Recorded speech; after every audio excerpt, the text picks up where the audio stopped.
नमस्कार दोस्तों, civil engineering support के एक बहुत ही महत्वपूर्ण वीडियो में आपका स्वागत है। दोस्तों मैं हूं आपका दोस्त इंजीनियर अभिषेक सिंह। दोस्तों बढ़िया दिखने वाला और मजबूत घर तो हर किसी की चाहत होती है, लेकिन दोस्तों आपने एक कहावत तो अवश्य सुनी होगी कि बोया पेड़ बबूल का तो आम कहाँ से खायो। मतलब जिस तरह से आप इन्वेस्ट करेंगे, जिस तरह से जो आपका बनाने का तरीका होगा, आप यहाँ देख सकते हैं छत कास्टिंग यानी कि स्लैब कास्टिंग के दोस्तों तैयारी चल रही है। जो इसमें लगाया गया जो चदरा है दोस्तों, जो लोहे का चादर इस्तेमाल किया जा रहा है प्लाईबोर्ड के जगह में, आप उस चादर की क्वालिटी देख करके बता सकते हैं कि आखिरकार जब इस पर छत ढाला जाएगा तो वो कितना सुंदर निकलने वाला है। क्योंकि आप देख सकते हैं आधा से लगभग 1.25 इंच दोस्तों ये उठा हुआ है।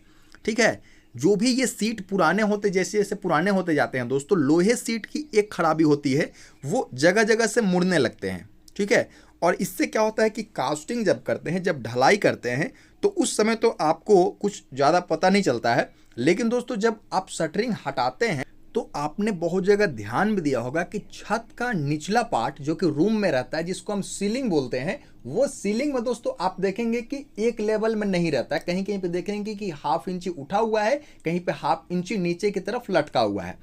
अब उसको फिनिशिंग की बारी आती है दोस्तों, जब प्लास्टरिंग की बारी आती है, तो आपने ये भी चीज़ बहुत लोगों के मुंह से सुना होगा कि उसके जो छत का प्लास्टर है वो झड़ना स्टार्ट हो गया है, वो कहीं कहीं से झड़ना स्टार्ट हो गया है। तो आखिरकार दिक्कत कब होता है?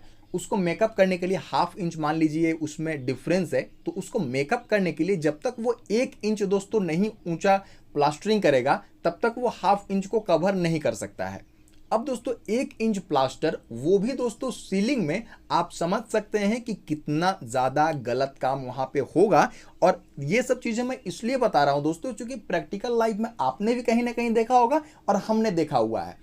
तो इसलिए दोस्तों वो छत आज ना 2 साल के बाद, 4 साल के बाद, 10 साल के बाद दोस्तों झड़ना बहुत जल्दी स्टार्ट हो जाता है। क्योंकि मोटा प्लास्टर किसी भी दीवार पे हो दोस्तों, उसको झड़ने में ज़्यादा समय लगता नहीं है। तो इस चीज़ से बिल्कुल आपको बचना चाहिए। शटरिंग मटेरियल हमेशा नया कम से कम नहीं है दोस्तों, तो एक लेवल में हो, इसका आप अवश्य ध्यान देंगे। दूसरी चीज़ है दोस्तों, आप देख सकते हैं कि यहाँ पे जो कॉलम लगाया गया है, जो डिसकंटिन्यूअस बीम है दोस्तों, वहाँ पे भी किसी तरीके का डेवलपमेंट लेंथ देने का जो कष्ट है वो मिस्त्री जी ने नहीं उठाया है। तो ये चीज़ आप बिल्कुल भी नज़रअंदाज मत कीजिएगा।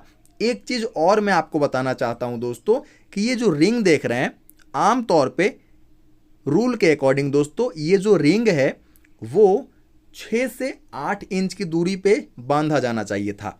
लेकिन चलिए दोस्तों, वो कहते हैं ना, हाथ कंगन को आरसी का, पढ़े लिखे को फारसी क्या। चलिए मैं आपको नापी करके ही दिखा दे रहा हूं दोस्तों कि आप देखेंगे।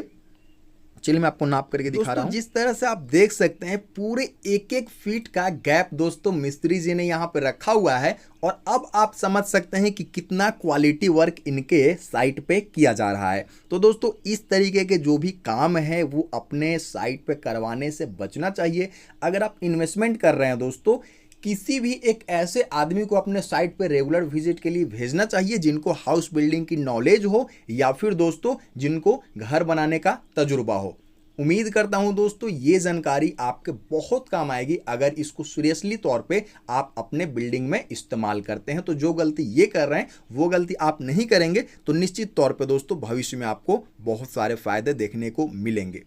तो फिर मिलते हैं दोस्तों हमारे बड़े से YouTube फैमिली में शामिल होने के लिए आप चाहे तो चैनल को सब्सक्राइब कर सकते हैं। धन्यवाद दोस्तों, नमस्कार।